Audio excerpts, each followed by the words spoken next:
like we're now transitioning to just general postpartum care as opposed to just within a postpartum center, right? Mhm. I guess food intolerances and allergies are also important part of the nutrition. Myself, I'm intolerant to gluten, so at the beginning of pregnancy, outside of pregnancy, I would have cheat days. Like normally, I would have a lot of cheat days. I would take on the consequences myself. But when I got pregnant, um, the first thing that we realized was that my placenta was really, really thin.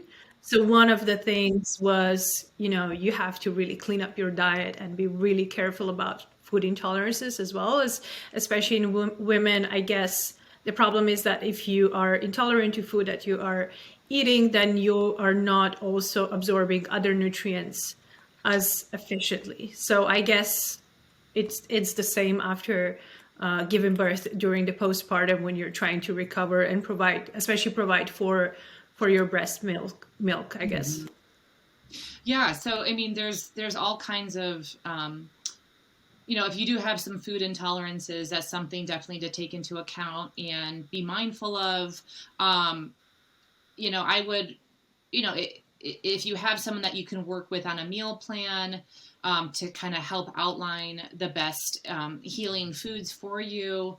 Everybody's different with what their body can handle, and you don't want to upset, like you want your body to be kind of taking in these nutrients in the best possible way, and there's all kinds of different alternatives for receiving those vitamins in different ways. And also you should continue taking your prenatal vitamin postpartum, as Mhm. well as I also recommend a high dose of DHA omega, which is usually a prenatal has between 200 and 300 milligrams, and I advise at least 800 milligrams to also help with postpartum depression as well. And so they're Okay. finding that higher levels of DHA omegas, and so eating like a diet rich in fish as well is really helpful. So some and I'll briefly touch about this, and I don't want to get into postpartum depression just yet, but in antidepressant medications, a lot of them have high doses of DHA omegas, and so they're usually advising women to increase their um, DHA intake before putting them on these antidepressants, because Mhm. that's a big ingredient in those anyways.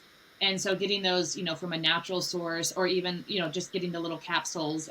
And there's nothing negative that will happen from that, to have a higher dose of that. And women just in general should have higher doses of that. I Right. just think they're just too low. And this is science based as well. This is evidence based. Yeah. So this is, I always advise my clients to increase that as well in prenatal too, because it does help Yeah. combat the depression.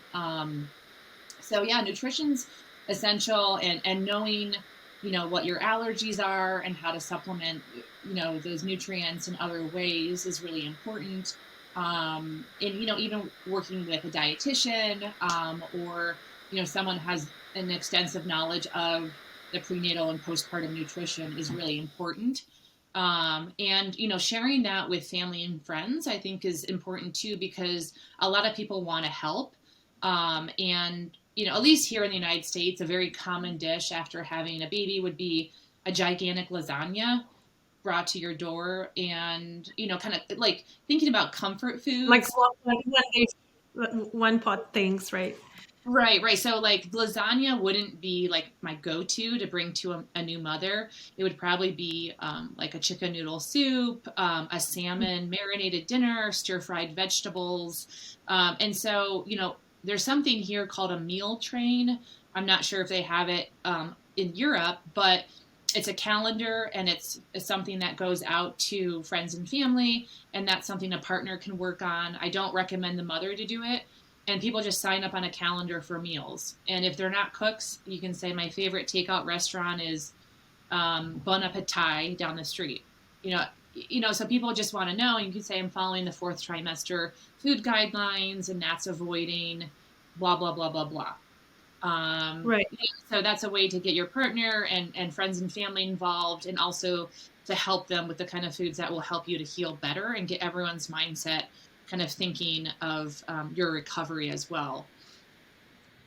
So So like things like food train and stuff like that can all be part of a 4 trimester program that you prepare for yourself in advance. So, or exactly. if you are working with someone, they would prepare for you. Or if you're using a product like Bellabeat, you open the app and you get the program there. So, Exactly. what else should be in that program? How do you go about, like, nutrition is obviously a huge part. And what you said about, oh my gosh, I just wanted to add, because I just recently read a research that was concluding that Mediterranean diet was beneficial for postnatal weight and also cognitive development of newborns. Mm-hmm. But they've defined Mediterranean diet not through fish, interestingly, but through additional portions of walnuts and olive oil, which Mm-hmm. also have omega. So that can be a good substitute for if you don't feel like eating fish during pregnancy. Especially, another thing that I had during pregnancy was this funny thing with food, where I almost developed a food anxiety, because there's so many things that you are not allowed to eat, or not so many, but like there's a couple, but then there's a couple like fish where, they're healthy, you should eat them, but then there's also quicksilver in them, I guess. So you shouldn't have too much. And then for Right. women, it's like, what does it mean? Have them, but not too much. What is too much? So I got super anxious. So alternatives like this can be really helpful in also supporting women when they have aversion towards certain foods, especially during pregnancy. But apart from nutrition, which is obviously a huge part of the plan, or probably the biggest part of the healing process after giving birth, like you said, what else should be in that plan? Things like, for me personally, I cannot wait to be able to get back to exercising.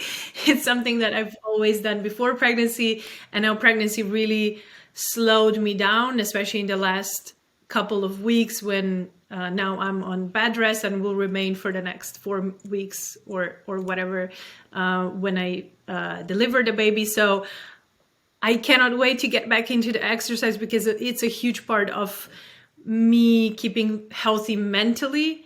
And it's a routine that I really miss. But we just talked that before when we were preparing for the call, and you had great points on slowing down, actually, as the first part of the postpartum, right?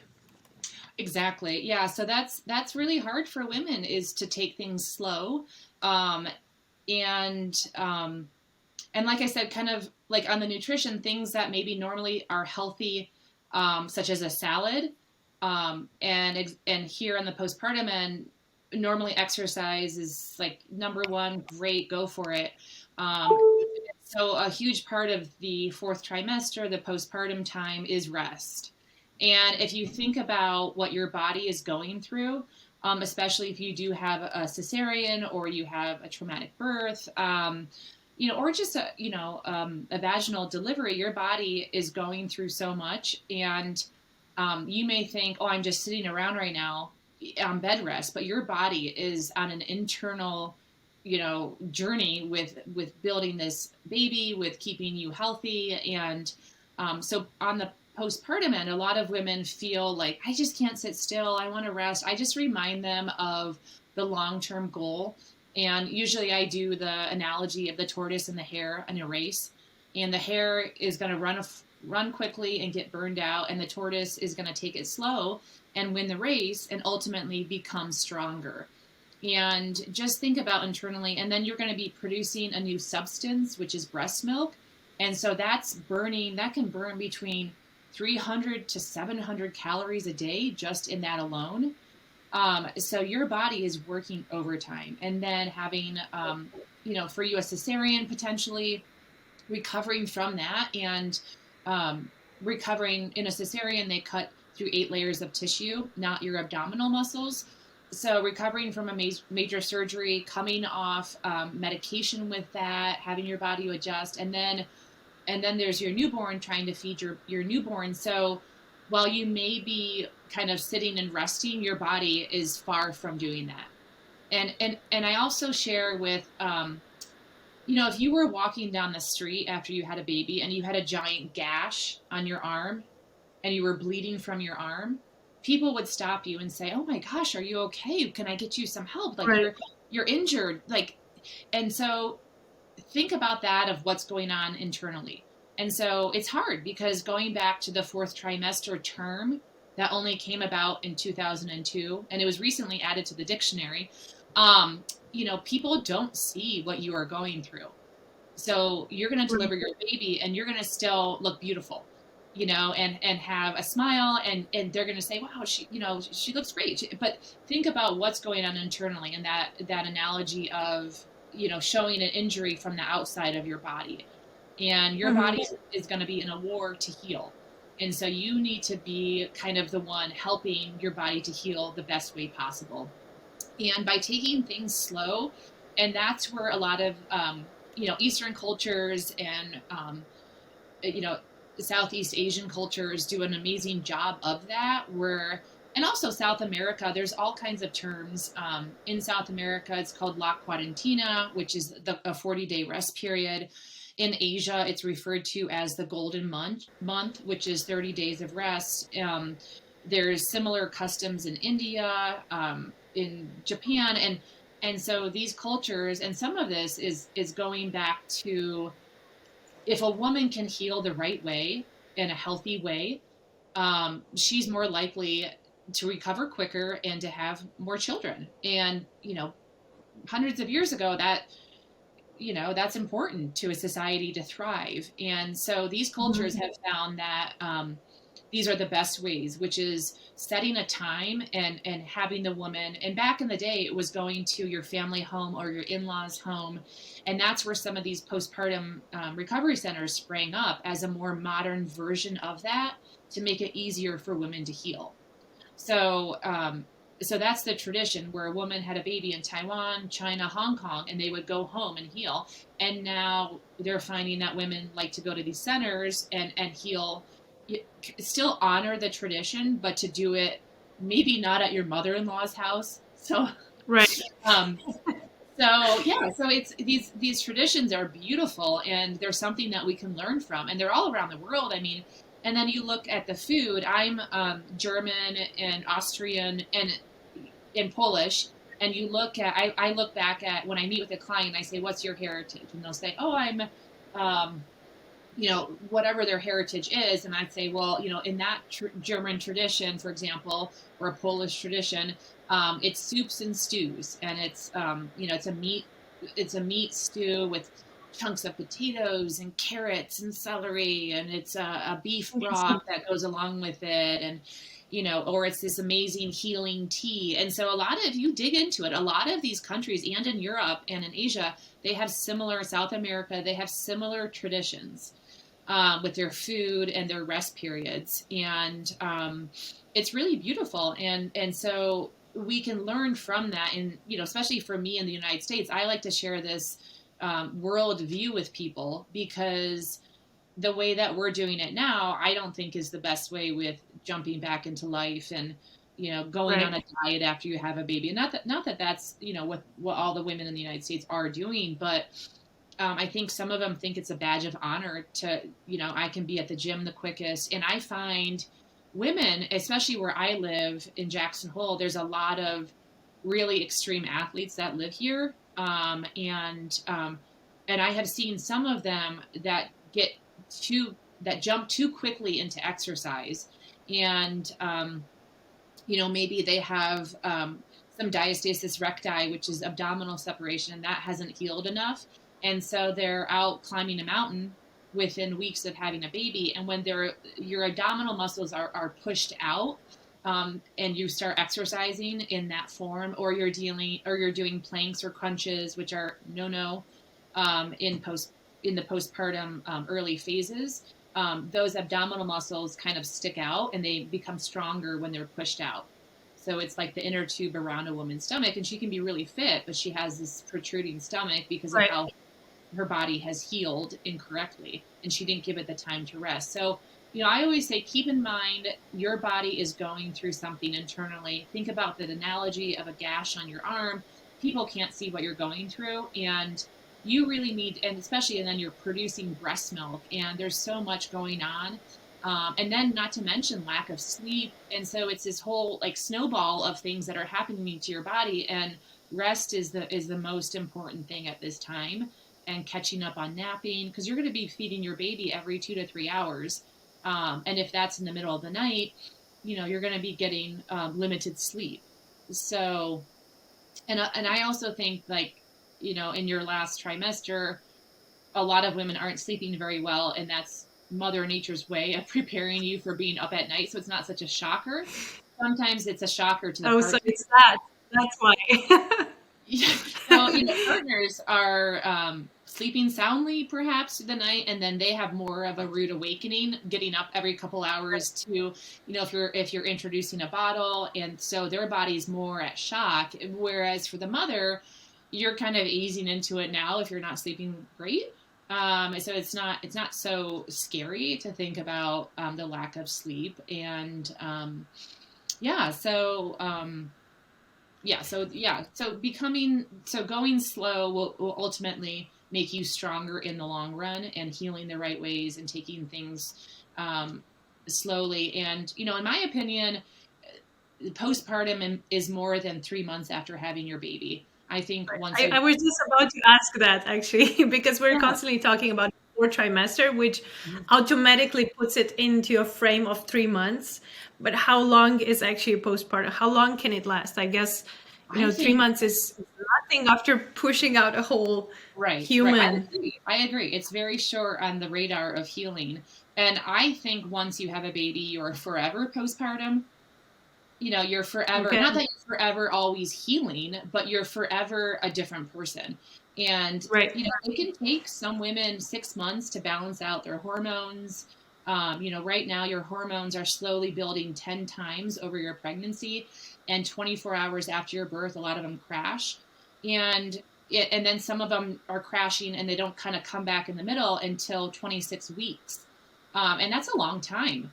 So that's something to be mindful on the science end of what you are going through, that this is not something that you can come back with within a couple of weeks. And you're not Right. supposed to. And so, keep that in mind of how other society, other cultures, other countries around the world do things and what they have found. And, maybe you do some kind of hybrid version of that. Like, it doesn't have to be this way or nothing. Like, kind of find what Right. fits for you. And I share a lot of information with my clients, and they find what they like, and they stick with it, and messages that work for them. So Right. yeah, and When you're talking so much about cultures and dipping into our heritage, I just started to think about our culture and my heritage, which is Slovenian, where even now when I'm pregnant, when I complain about anything, I get the response that I get so often is, what are you complaining about? Our great grandmothers worked at the field and then they gave birth and went back out into the field. You're built for that. And I'm like, no, I don't think it worked that well for them. Maybe they had to do that, but I don't think that was the best thing for them. yeah, that probably wasn't So exactly, maybe yeah, avoid toxic cultures or exactly, toxic yeah. elements of and cultures. that's and that's something that we learn from generation to generation of, like my grandparents were farmers, and my grandmother had 6 kids, and she was back to helping out my grandfather with his tractor business, and you know they did it, but was it the best way? It's No, but probably also not. women died a lot, right? I Yeah. mean, died a lot younger and died much more in childbirth or postpartum. Right, and just because it was done that way doesn't mean that that was the right way of doing things. And now we have more options and more education, um, that is getting out into the mainstream world of different ways. And we have science and we have research, and I mention that a lot because this isn't just a feeling that people have. There is medical backing into these things working very well. Yeah. And they make sense, they make sense. Um, so yeah. And, kind of along that lines of setting up your life for the fourth trimester, I have I have a vision exercise, if you're interested in doing it. And Yeah. it's pretty quick, and our listeners can follow along if they would like. Um, and this is so we've talked about food, we've talked, briefly about hormones and what your body might be going through. And so one of the most, they're all important, but another important uh, topic postpartum is setting up your home. And I refer to it as your sanctuary. And so setting up the place where you're going to be spending a lot of time, and kind of the tradition of, a classic resting period is the first week stay in bed, the second week stay near bed, and the third week to stay at home.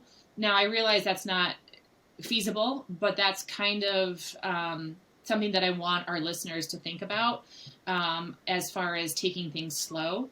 And you don't have to spend, the Chinese tradition of the golden month traditionally was don't wash your hair for a month. You're not allowed to get out of bed.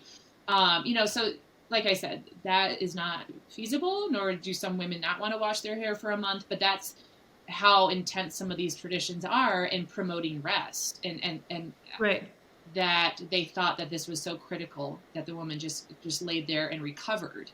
And so with this vision exercise, I want partners and women to do it together, and if they can, and I'll walk you through. And this is just to get your mind walking in the door after you leave the birthing center or a hospital. So, Orshka, if you want to close your eyes, I will walk you through the vision exercise. So close your eyes and imagine what your ideal postpartum sanctuary looks like. Imagine that nothing is off limits here, and get as creative and specific as you would like. Don't allow obstacles or negative thoughts to encroach here. Pretend money is no object, and you could create whatever postpartum environment you want. For example, what would it feel like to have someone cooking you healthy meals while you take care of your baby? What would it feel like to know your baby is safe while you take a nap? What would it feel like if you are given massages once a week to promote blood flow and ligament recovery? What does your home look like? Is it clean and inviting, promoting rest? Is it quiet, warm, peaceful, with only a few people who are helping and not expecting anything from you? Does your bedroom make you happy? Can you feed your baby in a chair that is comfortable while you look out a window? Next, think about who is pictured in this sanctuary. Do you see your partner, friends, family, a night nurse, a postpartum doula, a neighbor? Is it quiet or loud with people coming in and out? Notice what emotions pop up. Are you feeling guilty for wanting this type of sanctuary? Does this evoke feelings of irritation because this might not seem possible to bring together? Are you feeling relaxed and happy? Is your body tense right now in this exercise, or joyful imagining these things coming together? Or are you feeling a mixed reaction of all of these? So you can open your eyes, and I'm here to tell you that all of these feelings are valid, and setting up your sanctuary is not a luxury or something that is unattainable. It's a necessity that is entirely possible on every budget, in any town, in any community, in any country. Sorry, I have this written down because it's so specific. And so support for each mother at this time is very different. And so the point is to find some answers before things could spiral downhill and before you walk in the door. Answers about what relax you, what calm you, and once you have these answers, you can better set up your home for success. And without these questions asked and answered, you might be going in blind. And it all begins in your mind, in your heart. And so I want you to give yourself permission to do this and to try to attain what you saw in your sanctuary. And and I want to ask you briefly what that is in a second, but I've had women that I sat with who do this exercise, and when they open their eyes, they're streaming down with tears. And I ask, why are you crying? What did that feel like? And they said, well, my mother-in-law is going to be coming right after I have my baby, and I pictured, and I'm just using a mother-in-law as an example, um, and I pictured her in the home with us, and that's not what I wanted. And I just realized it's not what I want. And I said, well, that's good to know. And I don't have the answers of what you do, but this is something to bring up and to process and to see what that looks like. Right. Yeah. So No, how I much? think it's a great exercise, and it got me a little bit emotional as well, because I feel it's always like the reality is conflicting with what you want to some extent. Mhm.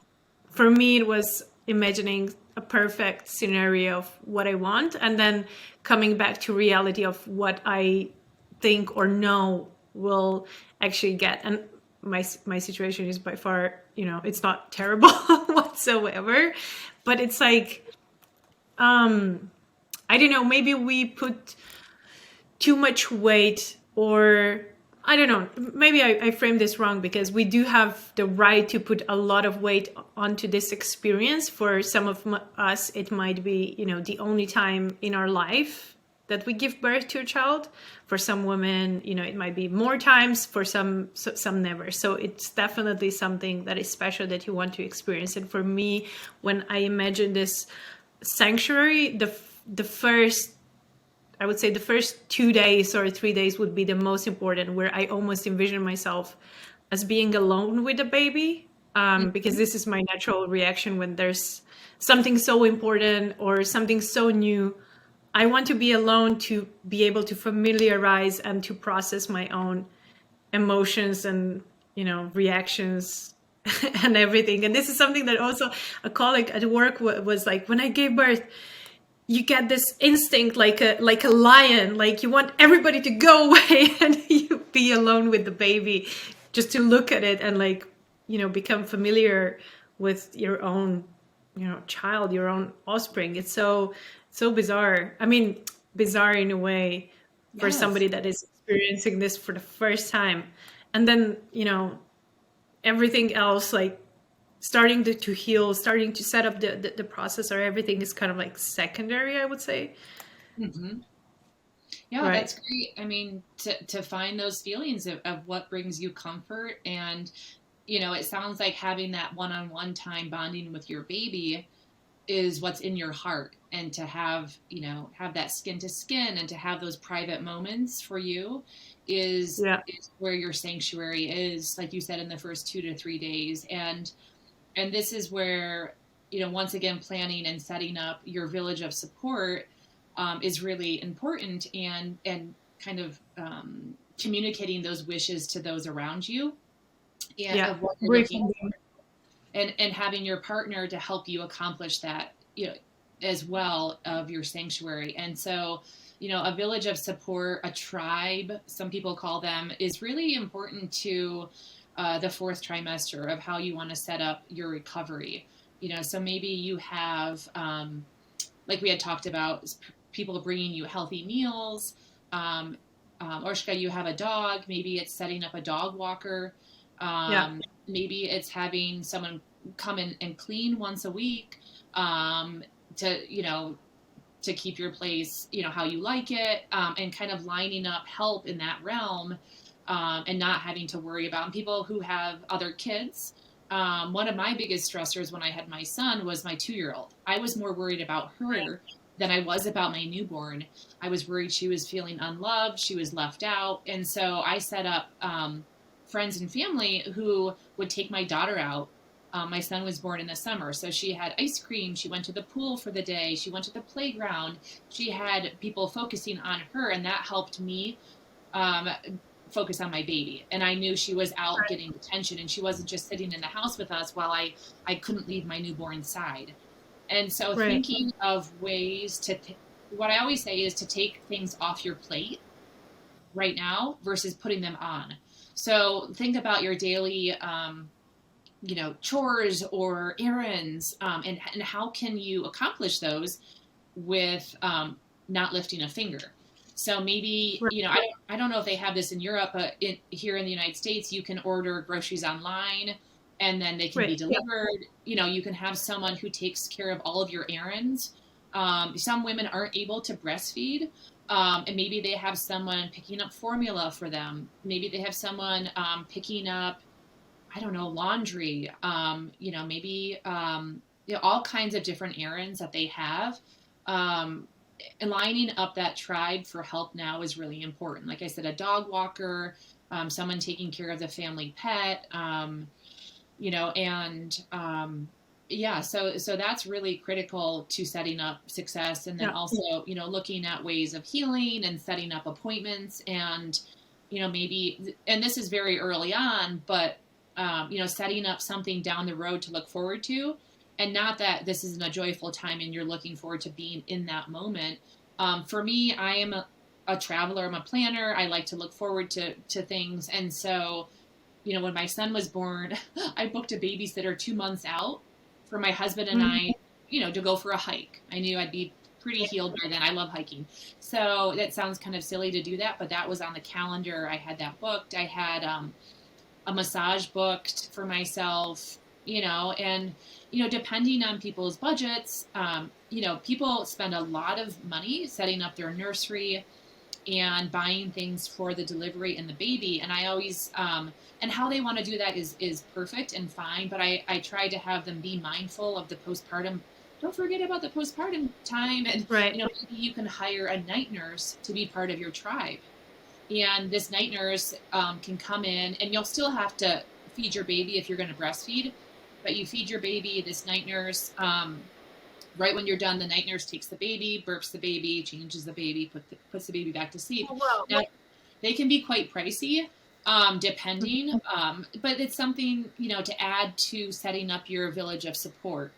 A lot of people are terrified of the night, and if you do have the budget, maybe you don't buy that bugaboo $1,200 stroller.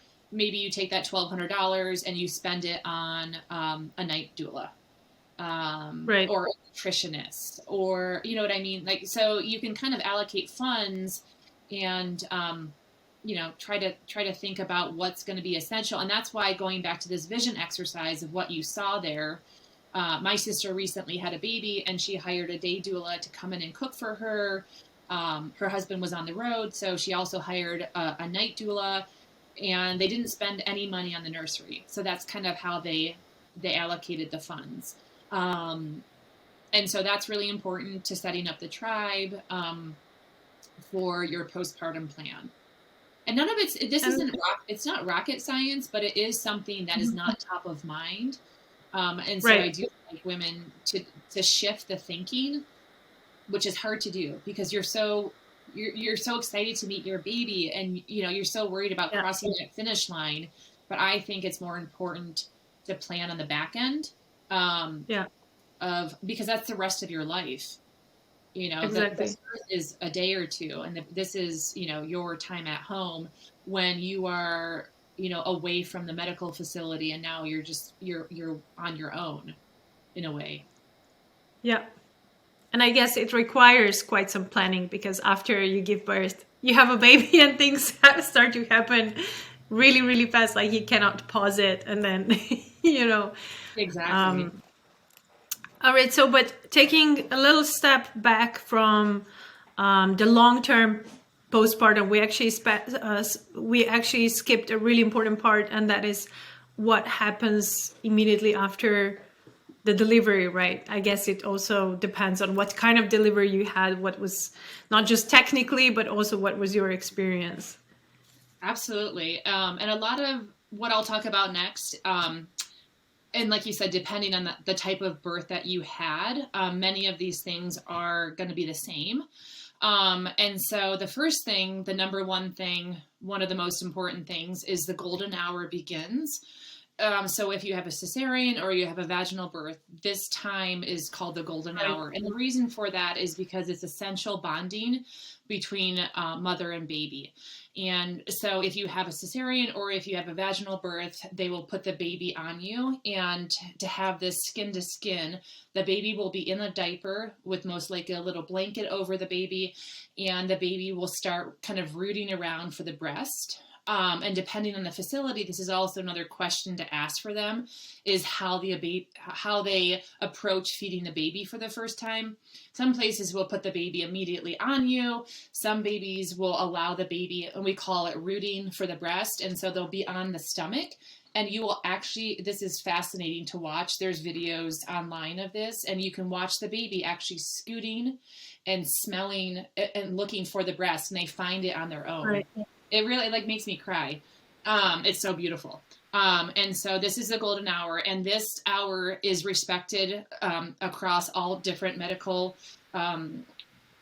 practitioners. And it, depending on if you have a birthing center or you have a hospital, this is, everyone should respect this time, and they do, because the research has shown that it increases breastfeeding outcome long term for the baby and just recovery of the mother. And it also gives the mother confidence, which I think sometimes is lacking in this whole process of pregnancy and postpartum. And, so empowering the mother to feel good about what she's doing and that she's accomplishing this and she's doing a great job is really critical. And so watching your baby to feed for the first time is just, it helps in that confidence. And so a lot of the things that I'll mention are happening in tandem. And so they're all happening at the same time. And some of this can be very quickly. This isn't a huge drawn out process for some of these things. And so what your baby will be consuming is called colostrum. And so right now, Urshka, you're producing milk. And so when you have your baby, this colostrum is referred to as the liquid gold. Some of it because of the high nutrient content, the density of it, but also because it's a deep yellow color. There's a lot of gold and yellow references in like the golden hour, the liquid gold. I just started producing colostrum like in 2 weeks ago, in 33rd week. Yeah. Oh, okay. And my shirt was getting like brown, yellow spots all over. And I was like, how am I constantly getting sprayed by food? Like, what am I eating? I was like, I didn't even think about it, that it's going to happen so early. And that it looks like that it's really like yellow, brownish, almost like a sauce or something. It makes you overachieving already. You're already making colostrum, and it's a lot of women don't realize that they're doing that while they're pregnant.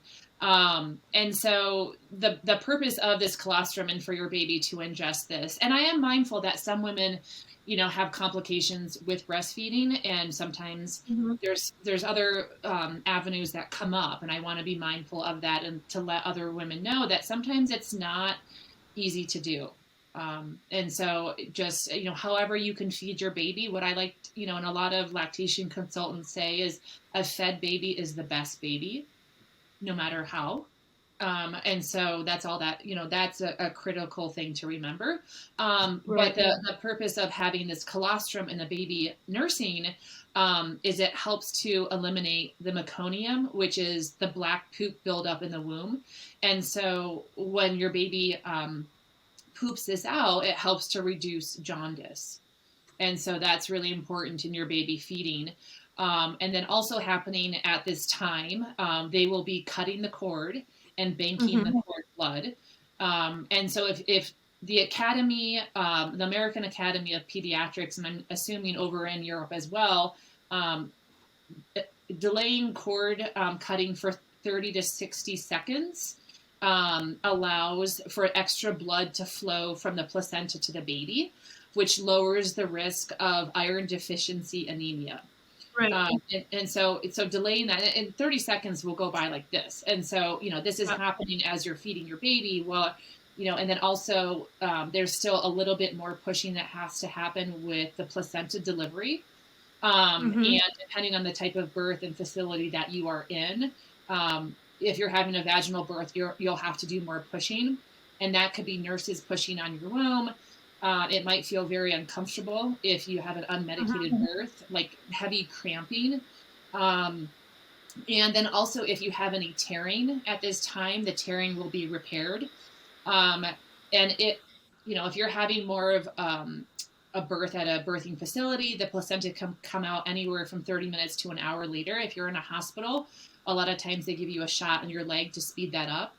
Um, and also, I want people to know that episiotomies, which is a physician taking a scalpel and cutting a woman to make the vaginal canal Yeah. bigger for the baby, those are not advised anymore.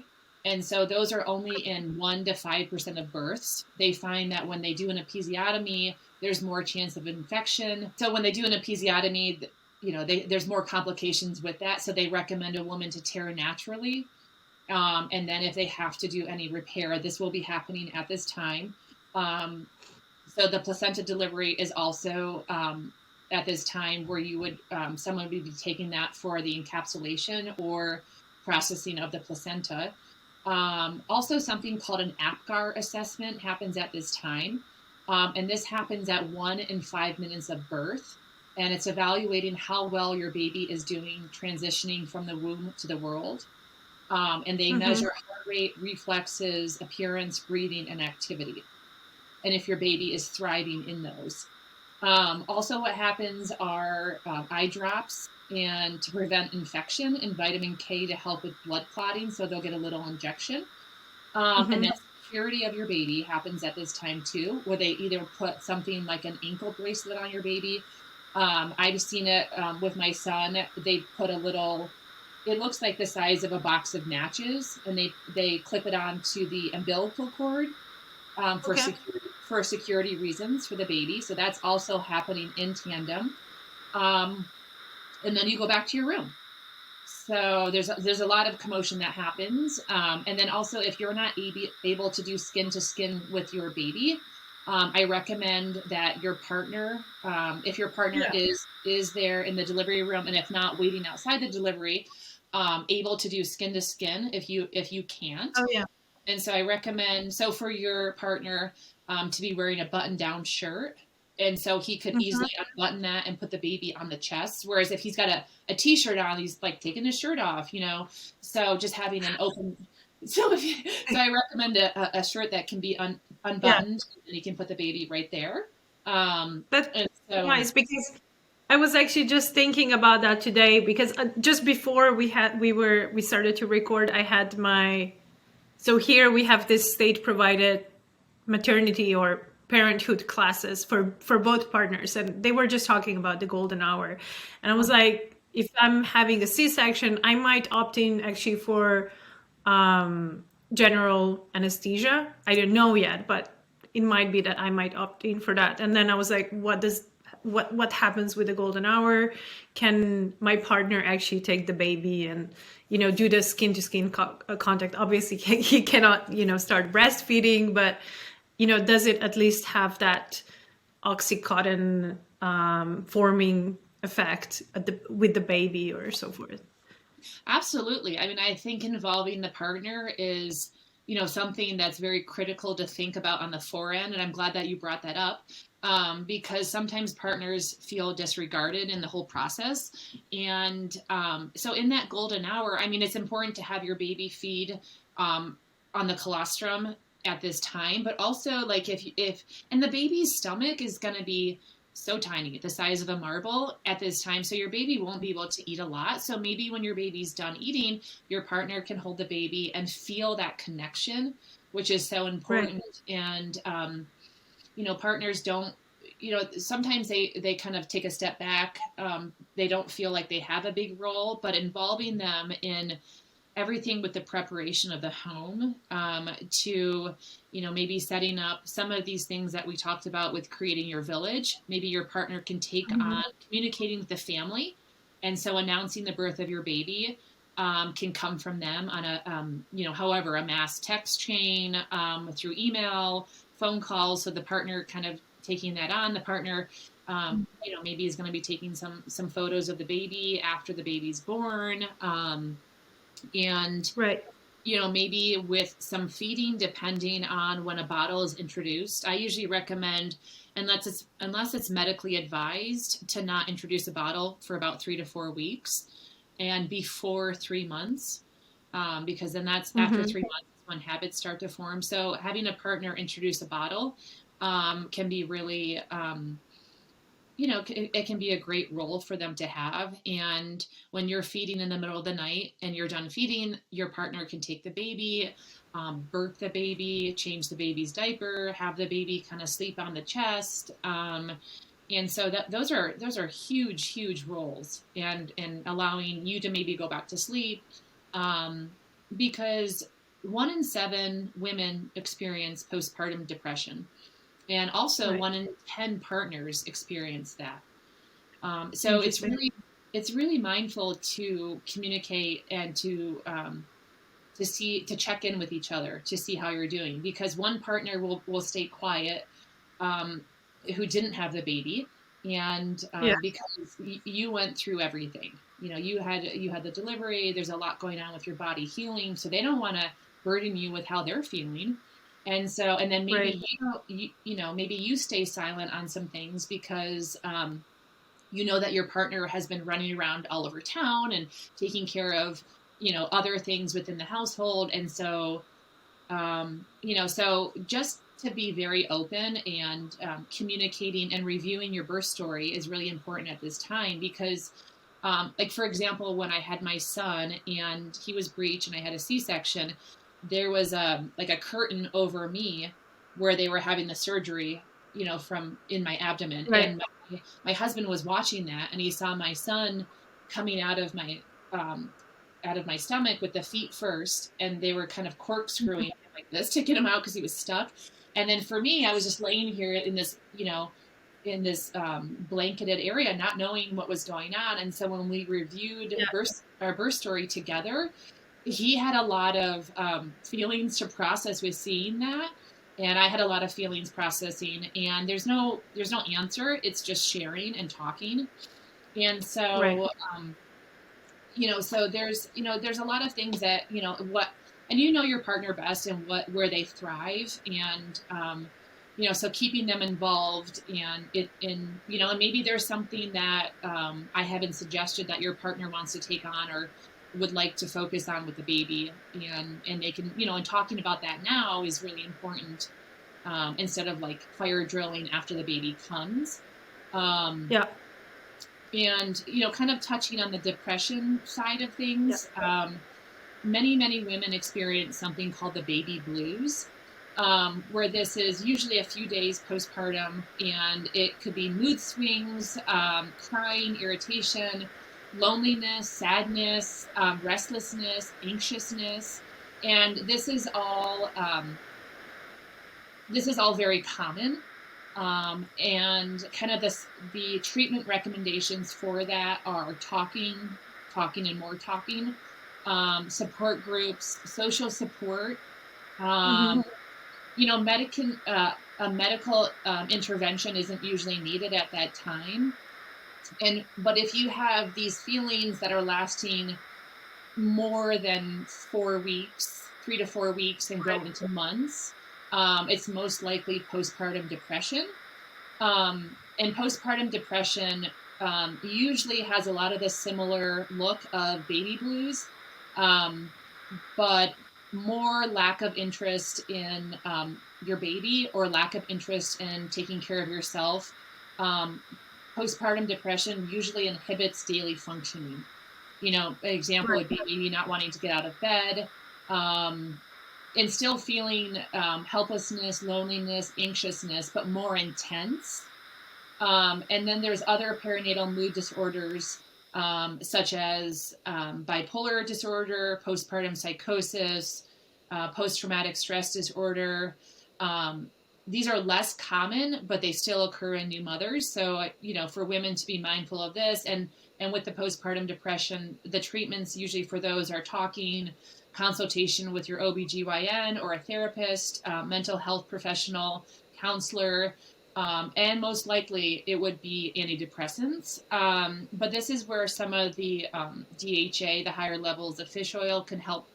And there's nothing, I want women to know that there's nothing that you can do to prevent this. And you can't think your way out of postpartum depression. You can't be mentally strong and muscle your way out of it, because if you're going to get depression, it's going to happen.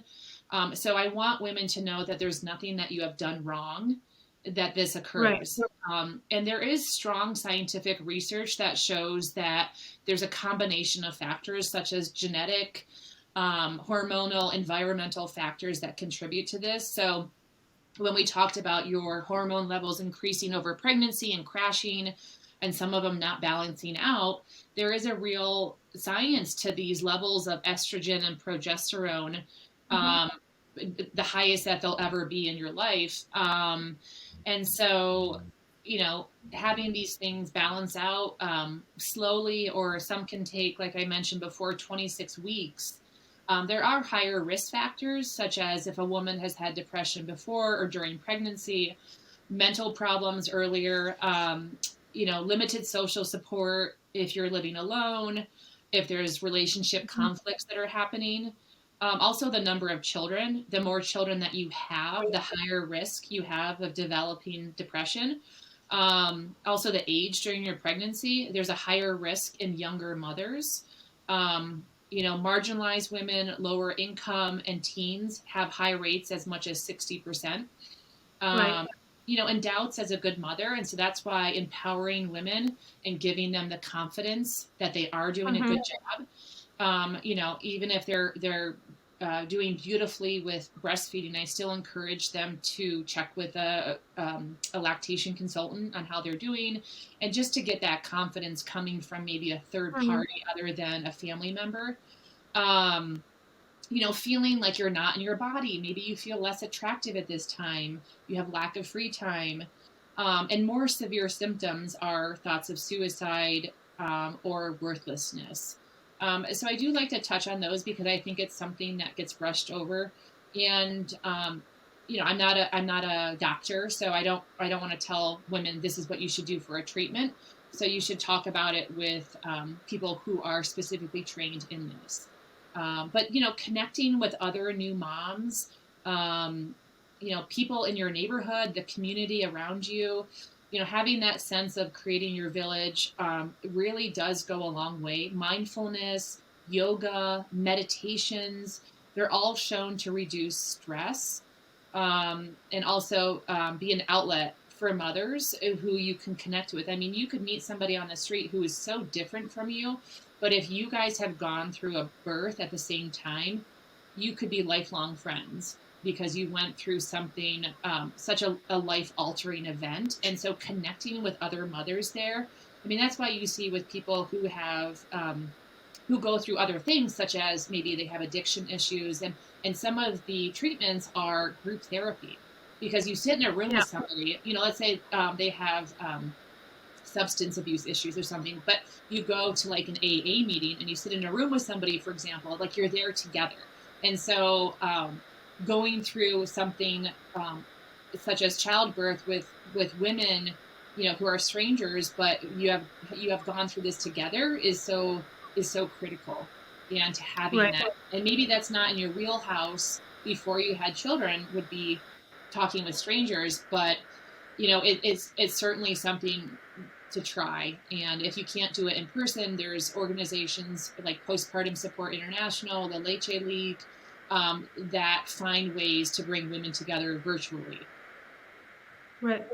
Well, I think so. So I think with postnatal depression, how I feel is that a big problem. What I feel is that once you recognize it and realize that you need help, then one thing is finding support and getting that treatment. But a big part is actually recognizing the symptoms and admitting to yourself that you are suffering from something that needs attention, instead of just brushing it off brushing it off as something normal that comes in pregnancy, and that's super important for women and their tribe or their village, what the Right. village of support, right? Because everybody is trying to console women when maybe they should be seeking for professional health.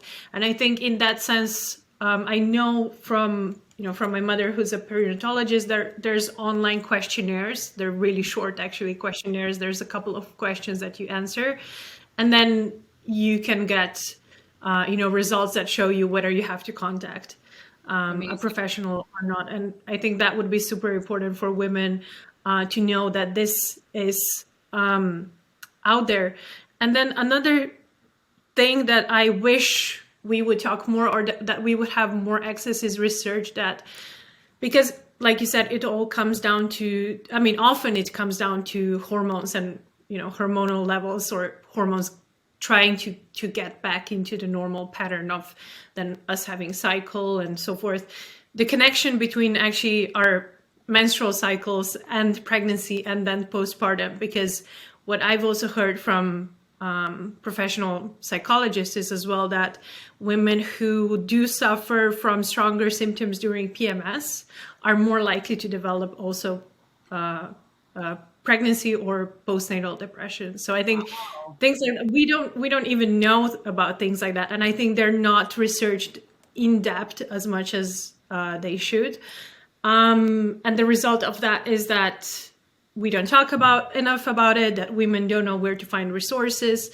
We're kind of left to our own devices often when we start feeling bad. And we are trained, we are kind of, told all our life that just, pull your bootstraps up and, brush it off. And Absolutely. it's just that you had a baby, you're going to start feeling better. But Right. often women don't start feeling better. And Well, it can end in tragedy. yeah, and that's a fascinating connection with your menstrual cycle.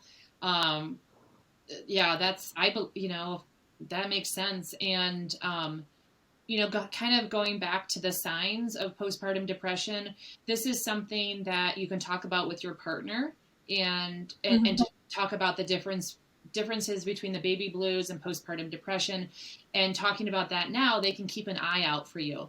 And so you Yeah. can say, which is also hard to do, but to say, like, these are some of the signs, because a lot of partners don't know what the signs are.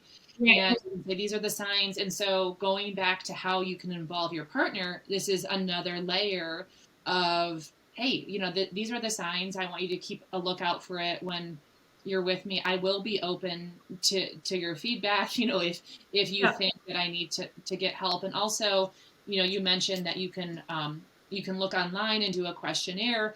And when you go and see your OB again, or even like a pediatrician, a lot of them are screening for depression as Right. well, and lactation consultants are screening for that. And some of are under the radar because they don't want mothers to know that they're screening for that, and then they can share that with them after. Um, but checking in with your OB, they will, and they'll be checking a C-section scar or your 3-week appointment or your 6-week appointment, and they'll be checking for these signs as well. And I advise you to really be as honest as you can with those questionnaires and an Yeah. in-person meeting, because they are there to help you. And the only person that it will hurt by not being honest is yourself. And so, yeah, it's a very vulnerable time. And yeah, so I think, but also, like, I want to touch on the joy of everything happening and the amazingness of everything happening. And the transformation that happens is so wonderful too. But these are very real things that happen that don't get talked about enough. So it's good Yeah. that we're sharing these with the listeners as well.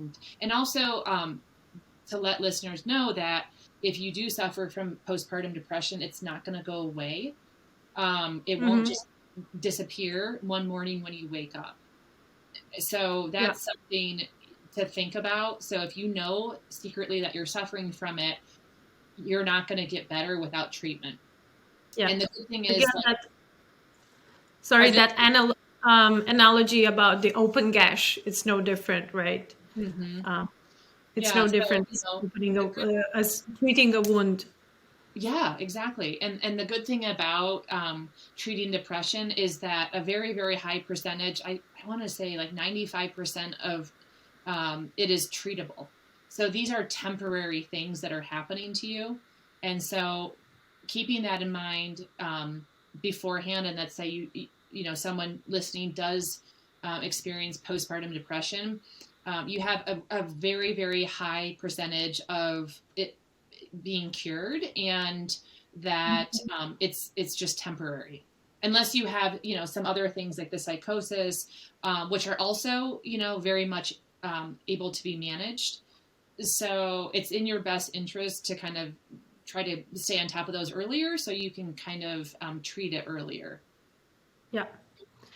Well, I think like we shared a super important topic with our listeners, but before we wrap up this episode, I want to also invite our listeners that are listening or watching on different platforms to also potentially share resources for expectant mothers or for mothers in postpartum period in the comments or on our social media. I think we said so many times during this episode talking about these things, sharing experiences, sharing resources is so important for women and also partners to create healthy and beautiful future. And maybe we can end on this high note.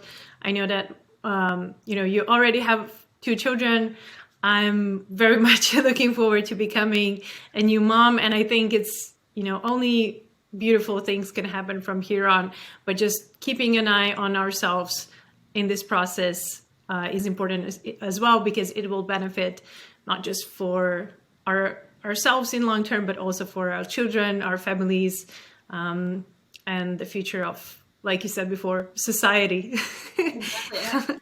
And ending on a high note, and I just want to remind our listeners that when a woman's cup is empty, no one drinks from it. When there's a kink in the garden hose, there's no water flowing. And so the mother is the lifeline to the family. And so taking your health physically and mentally as a priority benefits your baby, and it benefits the rest of your family. Exactly. All right, Sarah. So thank you so much for taking this invitation and having a conversation with us. This was so insightful, and I could talk to you for many more hours. I have so many questions still, but we can only talk about so much in one episode. So thank you so much again for coming. It's been an honor.